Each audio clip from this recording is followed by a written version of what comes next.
مثال لیلا مجنو، ہیر رانجھا، شیریں فرہاد ہے. تو اس درجے کی جب محبت ہوتی ہے تو انسان اس میں تو مطلب محبوب کے ایک اشارے پر جو ہے وہ دنیا نثار کر دینے والی بات ہوتی ہے. تو وہ چیز ہے. تو لیڈر کا بالکل اس پوری تحریک میں یہی تصور تھا، سر سید احمد خان سے لے کر خواجہ ناظم الدین تک قائد اعظم. اور یہ ایک آپ جب جناح کی بایوگرافی دیکھیں گے تو آپ نوٹ کرتے چاہیے گا کہ آپ نے جتنے مشہور واقعات سنے ہیں، میثاق لکھنؤ، 14 پوائنٹس، قرارداد پاکستان، ان میں سے ہر موقع پر قائد اعظم نے بڑے واضح الفاظ میں کہا تھا کہ میں اپنی رائے آپ کے سامنے پیش نہیں کر رہا، بلکہ میرا فرض یہ ہے کہ قوم کی رائے کو میں اس کی میں اطاعت کروں، اور میں نے یہ جاننے کی کوشش کی ہے کہ قوم کی مرضی اس وقت کیا ہے.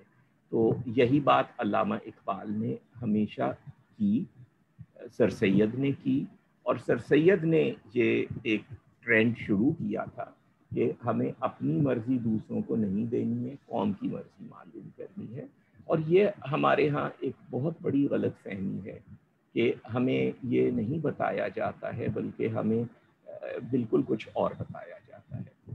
سر سید کا علی گڑھ تحریک شروع کرنا اپنا آئیڈیا ہرگز نہیں تھا. پوری قوم سے انہوں نے یہ سوال پوچھا تھا کہ مسلمان کیوں جدید تعلیم کی طرف راغب نہیں ہوتے.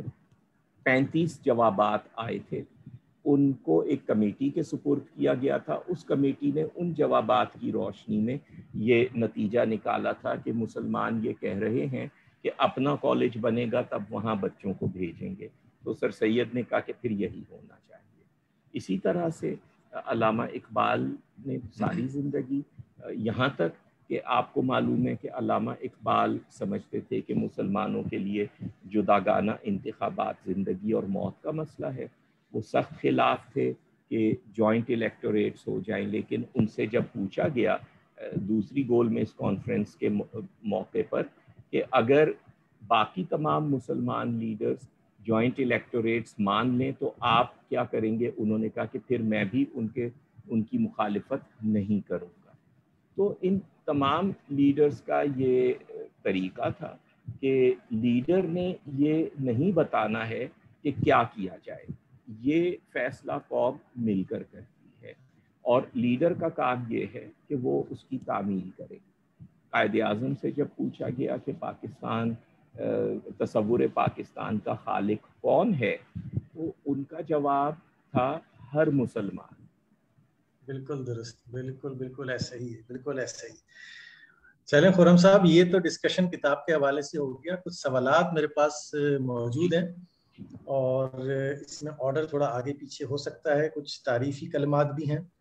تو ایک سوال جو ہے محمد مسعود صاحب کا ہے، آپ کی رائے میں کیا ہم عوام من حیث القوم ہجوم کی سطح سے اٹھ پائیں گے؟ کیا ایک لیڈر کی ہی موجودگی میں قومی شناخت ممکن ہے؟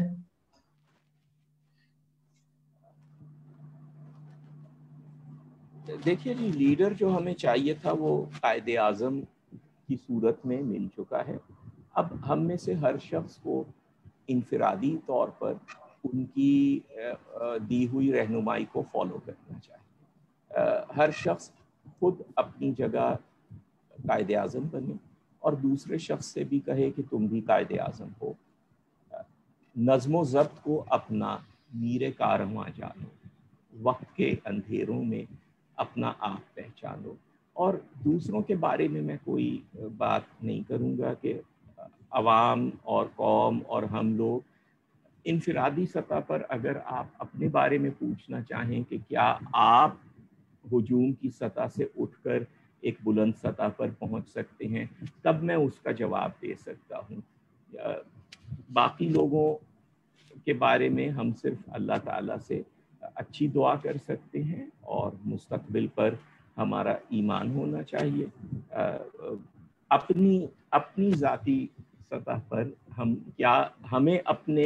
مجھے اپنی سوچ میں کیا تبدیلی لانی چاہیے وہ میں لایا. میں نے اپنی پرانی کتابیں ریجیکٹ کی، یہ حقائق پیش کیے. آپ کو کیا لانی چاہیے اس پر بات ہو سکتی ہے. لوگ انشاءاللہ اللہ بہتر کرے گا.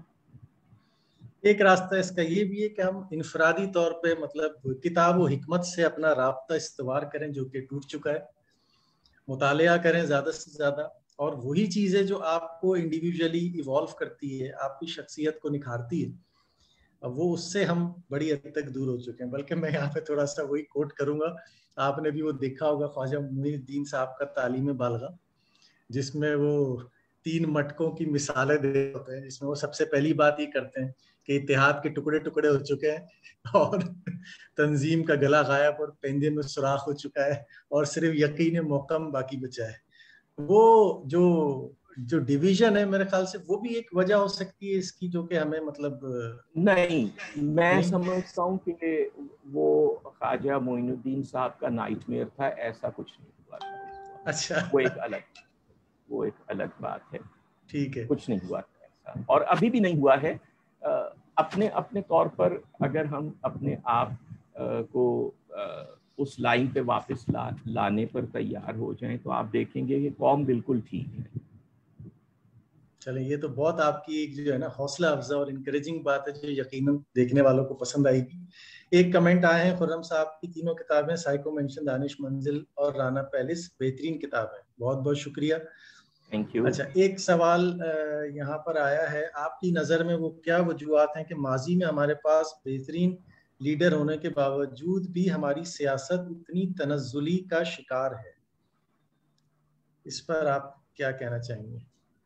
اس پر ایک پوری سیریز میری شروع ہو رہی ہے میرے چینل سے جلد ہی، 1-1.5 مہینے میں، یسیم ملک والی سیریز کے فوراً بعد، جو قائد اعظم کے اصول سیاست پر مبنی ہوگی. 10 بنیادی اصول سیاست کے جو قائد اعظم نے خود بھی پریکٹس کیے، سمجھائے بھی، جن پر مسلمان قوم عمل کرتی رہی 1953 تک، اور جب تک وہ عمل کرتی رہی وہ اپنے تمام مقاصد حاصل کرتی رہی.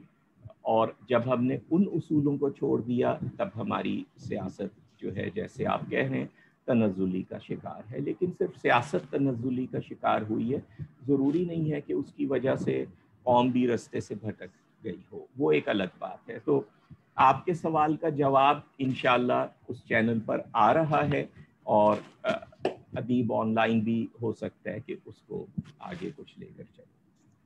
ٹھیک ہے. بلکہ آپ نے جن کتابوں کو مینشن کیا تھا، جس سیاست ملیہ کی آپ نے بات کی، میری آپ سے پہلے بھی بات ہوئی تھی کہ انشاءاللہ اس کتاب کو ہم کوشش کریں گے کہ جلد از جلد تیار کرا کے ہم ادیب آن لائن کے اندر اس کو ڈیجیٹلی شائع کر دیں، تاکہ جو لوگ بھی اس سے استفادہ کرنا چاہتے ہیں پہنچے وہ دنیا بھر تک.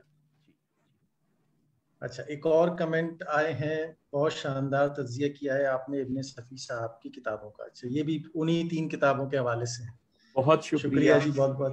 اچھا، ایک اور محمد طاہر صاحب ہیں، یہ پوچھتے ہیں پاکستان کی اکثریتی آبادی نوجوان ہے، سر خرم علی شفیق صاحب نوجوانوں کے لیے کوئی پیغام دیں تو دیجیے پیغام نوجوانوں کے لیے کوئی. نوجوانوں کے لیے میں یہی پیغام دوں گا کہ آپ یہ سمجھیں کہ اس ملک کو آپ نے ہی چلانا ہے. آپ میں سے ہر شخص اپنی جگہ وہی رول ادا کرے جو قائد اعظم نے کیا تھا، لیکن اس فرق کے ساتھ کہ وہ اکیلے جو کچھ کر گئے اب ہم سب مل کر وہی کریں. علامہ اقبال نے کہا تھا کہ قوم کا مطلب یہ ہے کہ ہزاروں آنکھیں ایک ہی نظر رکھتی ہوں، انہیں ایک ہی جیسا دکھائی دیتا ہو. آج سوشل میڈیا کا زمانہ ہے، آپ دیکھیے کتنا اچھا ٹیلنٹ ہے ہمارے پاس سوشل میڈیا پر. کوئی بھی دنیا کا مسئلہ ہوتا ہے، کتنا خوبصورت طنز، کتنی انفارمیٹیو چیزیں، ہر طرح کی چیز آ جاتی ہے 24 گھنٹے کے اندر. اگر یہ تمام لوگ مل کر ایک ہی پوائنٹ آف ویو پیش کر رہے ہوں تو وہ بہت بڑی آواز بن سکتی ہے. اس لیے میں سمجھتا ہوں کہ نوجوانوں کا یہی ہے کہ وہ اپنے اندر یہ کانفیڈنس پیدا کریں کہ انشاءاللہ ہم سب نے مل کر وہ کام کرنا ہے جو قائد اعظم نے کیا تھا. اس کے لیے اپنے آپ کو تیار کریں. اچھا ایک سوال اور ہے، وقت ہمارے پاس کمی رہ گیا ہے. سائم ظفر ہیں، اور سائم ظفر پوچھتے ہیں نوجوان نسل کو تعلیمی اداروں کے ذریعے لیڈرشپ کی تربیت کیسے دی جا سکتی ہے، رہنمائی فرمائیں. نہیں دی جا سکتی. تعلیمی ادارے جو ہیں اگر ان کے ذریعے کوئی بھی اچھا کام ہو سکتا تو میں اس وقت کسی تعلیمی ادارے سے وابستہ ہوتا بجائے اپنا یوٹیوب چینل شروع کرنے کے. یہ یوٹیوب چینل میں نے تعلیمی اداروں کے متبادل کے طور پر پیش کیا ہے. ٹھیک ہے. اچھا اسی حوالے سے ایک نقطہ میرے ذہن میں آیا کہ جو ہم بات کرتے ہیں اکثر لوگ کہتے ہیں کہ بھی لیڈر جو ہے وہ تو پیدائشی لیڈر ہوتا ہے.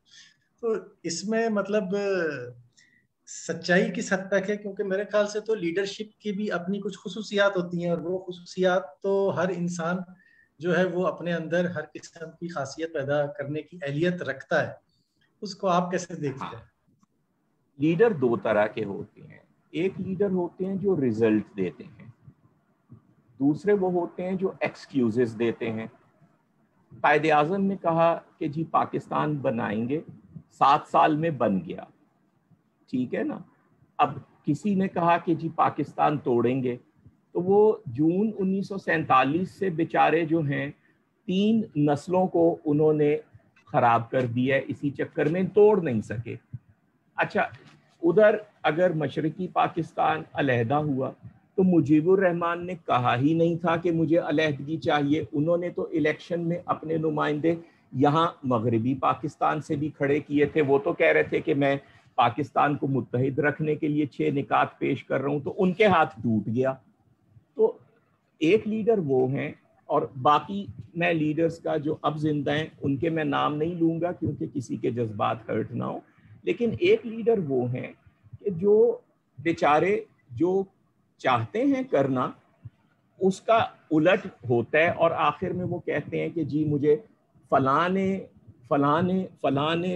ادارے نے فلاں نے مجھے جو ہے ناکام کر دیا. یعنی جیسے کوئی شخص کہے کہ جی میں تو میچ جیت جاتا بس دوسری ٹیم میدان میں نہ ہوتی. اچھا دوسرے لیڈر وہ ہیں جو رزلٹ دے کر دکھاتے ہیں. وہ والے لیڈرز جو ہیں پیدائشی ہوں یا بنے ہوں، ان لیڈر کی خصوصیت یہی ہوتی ہے کہ وہ قوم کی مرضی معلوم کر کے اس کے مطابق چلنے کی ان میں ایک جبلت ہوتی ہے.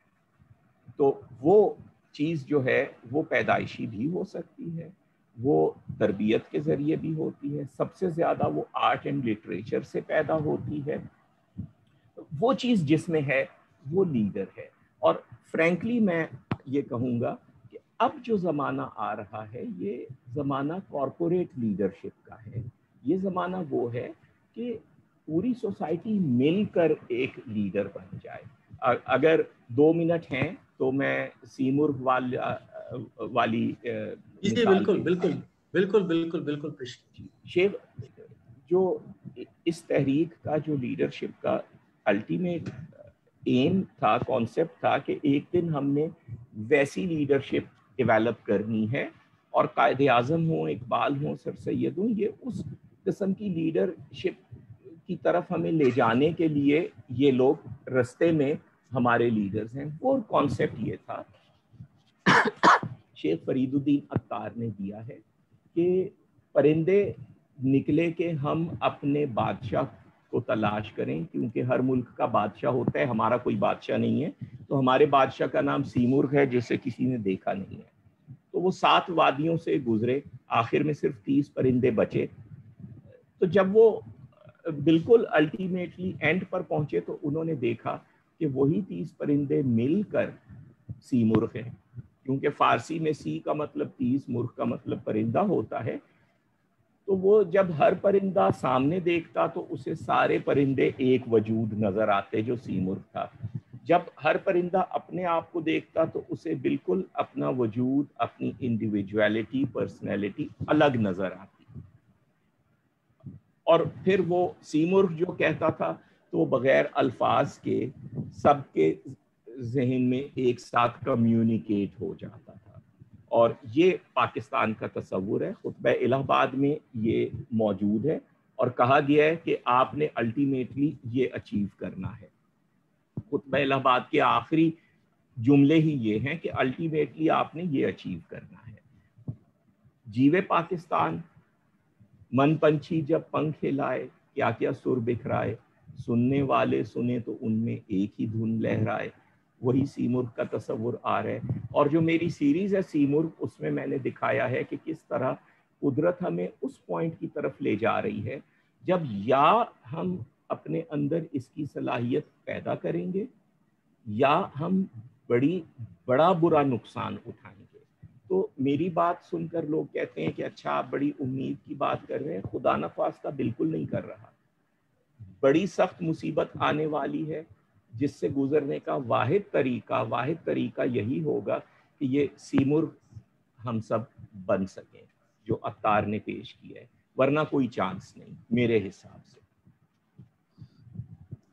چلیں بہت بہت شکریہ. اچھا ایک کمنٹ اور ہمارے پاس آیا ہے، خرم صاحب کی کتابیں ہندوستان میں بھی دستیاب کرائی جائیں. اچھا اس حوالے سے آپ کیا کہنا چاہیں گے؟ پھر میں بھی کچھ ایڈیشن کروں گا اس میں.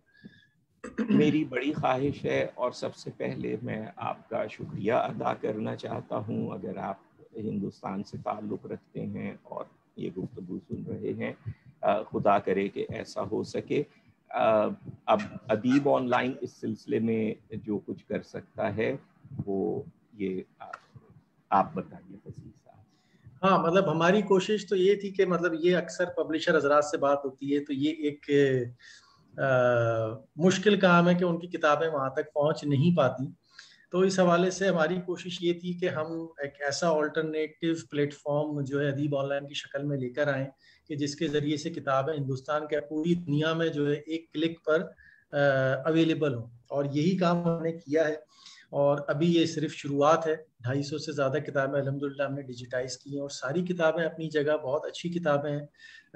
جاسوسی ادب میں ابن صفی صاحب کا ہے، تاریخ و فلسفے میں جیسے میں نے پہلے بیان کیا، خرم صاحب کی کتاب آزادی اس میں موجود ہے، وہاں سے پڑھی جا سکتی ہے. اس کے علاوہ بھی بہت اچھی اس میں تاریخ و فلسفے کے حوالے سے، بایوگرافیز کے حوالے سے کتابیں موجود ہیں. ہاں ہارڈ کاپی کا جہاں تک تعلق ہے اس کے اوپر تو اس وقت مشکلات ہیں اور ان فیوچر کیا ہوتا ہے کیونکہ ہم اتنا زیادہ مطلب پبلشنگ کی سائٹ پر تو نہیں ہے ابھی آن لائن، لیکن ہاں اس سلسلے میں کچھ پبلشر حضرات سے رابطے ہیں جس سے بات کر کے دیکھتے ہیں کہ اس کی کیا پاسبلٹیز بن سکتی ہیں ان فیوچر. کیونکہ جیسے راشد صاحب کی زندہ کتابیں ہیں وہ تو اب انڈیا میں دستیاب ہونا شروع ہو گئی ہیں، تو میں بھی کہ اسی چینل کے ذریعے سے ہم خرم صاحب کی کتابوں کی بھی مطلب وہاں تک ترسیل ممکن بنا سکیں. تو بالکل اس کے اوپر ہم کوشش کریں گے. اور میرے خیال سے ہمارا جو ٹائم تھا 1 گھنٹے کا وہ مکمل ہو گیا ہے خرم صاحب. اور آپ کا جی آخری بتائیے. بات میں جی بالکل کہنا چاہتا ہوں کہ جو کچھ بھی میں کہہ رہا ہوں اور آج کہا ہے وہ میری اپنی رائے نہیں ہے، فیکٹس ہیں، قائد اعظم کے اوپینینز ہیں. تو اگر کسی کو وہ اپ سیٹنگ لگیں یا یہ لگے کہ میں نے کوئی بات ہارش کہی ہے یا اس طرح، تو میرا ایسا کوئی مقصد نہیں ہے. صرف یہ ہے کہ چونکہ اتنی اہم باتیں 70-80 سال سے بالکل سامنے نہیں آئی ہیں، تو جب پہلی دفعہ سامنے آئیں گی تو چاہے میں کتنا ہی محتاط ہو کر کہوں وہ ذرا سی ڈسٹربنگ ضرور لگیں گی، سب کو لگیں گی. اس کے لیے میں معذرت چاہتا ہوں اگر کسی کو وہ ڈسٹربنگ لگے. مقصد جو میرا ہے وہ سب کو ایک پلیٹ فارم پہ لانا ہے، سب لوگ ہنسی خوشی رہ سکیں. Thank you. بالکل بہت بہت شکریہ خرم علی شفیق صاحب. اور آپ کا یہ سیشن انشاءاللہ ہمارے فیس بک پیج پہ تو ہو گئی، ہم اس کو اپنے یوٹیوب چینل پہ بھی اپلوڈ کر دیں گے. اور اگر مزید بھی کوئی سوال اس حوالے سے آپ لوگ کرنا چاہیں تو ہماری فیس بک پوسٹ پہ، یوٹیوب چینل پہ بھی آپ پوچھ سکتے ہیں. ہماری کوشش ہوگی خرم صاحب سے ہم ان کے جوابات لے کر آپ تک پہنچا سکیں. ابھی تو کیونکہ وقت کی قلت بھی ہے اور ظاہر ہے ہمارا ٹائم بھی مکمل ہو چکا ہے، ہمیں سیشن کلوز کرنا ہے تو اس کو مزید ایکسٹینڈ نہیں کر سکتے. لیکن انشاءاللہ جیسے میں نے کہا کہ مزید مصنفین اور مزید کتابوں کے ساتھ بھی آئیں گے اور خرم صاحب کے ساتھ بھی ایک سیشن جو ہم نے ابن صفی صاحب کی کتابوں کے حوالے سے ابھی ذکر کیا، انشاءاللہ اس کی بھی کوشش ہوگی کہ اس کے اوپر بھی ہم پلاننگ کر کے اور اس کو بھی آپ کی خدمت میں پیش کریں. ایک بات اور بھائی، جی جی جتنے بھی سوال آئے ہیں وہ آپ سب مجھے بھیج دیجئے، میں ان کے جوابات دیتا ہوں. وہ آپ ہی کے فیس بک پیج سے لوگوں کو ان کے جوابات مل جائیں، تو جو ویورز دیکھ رہے ہیں ان کو بھی بتا دیجیے. بالکل بالکل ٹھیک ہے، بالکل ٹھیک ہے، بالکل ٹھیک ہے. باقی دیکھنے والوں سے اور ادیب آن لائن ایپ جنہوں نے ڈاؤن لوڈ نہیں کی ان سے درخواست ہے کہ Adeeb online app download کریں، اور جتنے اردو پڑھنے والے ہیں، اردو سے محبت کرنے والے ہیں دنیا بھر میں، جہاں بھی ان تک اس پیغام کو پہنچائیں. ہماری کوشش یہ ہے کہ ہمارے ذریعے سے اردو کی کتابیں ایک خوبصورت طریقے سے، جس میں کہ کتاب پڑھنے کا لطف بھی آئے اور اس طریقے سے لوگوں تک پہنچیں، کیونکہ نئی نسل کے لیے اسپیشلی مطلب ان کو کتاب کی طرف لانے میں جو مشکلات ہیں، جو چیلنجز ہیں، تو اس کا آلٹرنیٹ ہم نے یہ نکالا ہے کہ ایک اس طرح کا بامقصد کام کیا جائے کہ لوگوں کے ٹیبلٹ اور موبائل فون تک ہم ایک اردو کی ریڈنگ اپلیکیشن پہنچائیں ادیب آن لائن کی شکل میں، جہاں پہ کہ اور اس طرح کے سیشنز کے تھرو ہمارا انفیکٹ ارادہ تو یہ بھی تھا کہ اسکولوں کالجز میں بھی ہم اس حوالے سے کچھ تعارفی سیشنز کریں گے، جو ابھی ممکن ہو نہیں سکا بیکاز آف کووڈ سچویشن بھی ہے، اور اب تو خیر موسم بھی کافی سخت ہے. تو اس کی بھی ہماری کوشش یہ ہے کہ نئے پڑھنے والوں میں خاص طور پہ جو ہے وہ یہ شوق پیدا ہو مطالعہ کرنے کا، اور پھر ان کے لیے ایک پلیٹ فارم بھی موجود ہو ادیب آن لائن کی شکل میں، جہاں پہ جا کے کہ وہ اچھی کتابیں پڑھ سکیں، اپنی نالج بڑھا سکیں، اپنی شخصیت میں نکھار پیدا کر سکیں. تو اس حوالے سے جتنے لوگ ہیں جو اردو پڑھنا چاہتے ہیں، اردو کا فروغ جن کا مقصد ہے، جو چاہتے ہیں کہ اردو ترقی کرے، تو وہ بھی اپنا کردار ادا کریں، اور آپ لوگوں کا تعاون اس میں بہت اہم ہے. تو اسی کے ساتھ آپ لوگوں سے اجازت چاہوں گا. میں بھی، خرم شفیق صاحب بھی، خرم صاحب ایک دفعہ پھر آپ کا بہت بہت شکریہ، اور انشاءاللہ ایک نئے سیشن کے ساتھ بہت جلد آپ لوگوں سے دوبارہ ملاقات ہوگی. اپنا فیڈ بیک ہمیں ضرور دیجیے گا. اپنا خیال رکھیں. اللہ حافظ. اللہ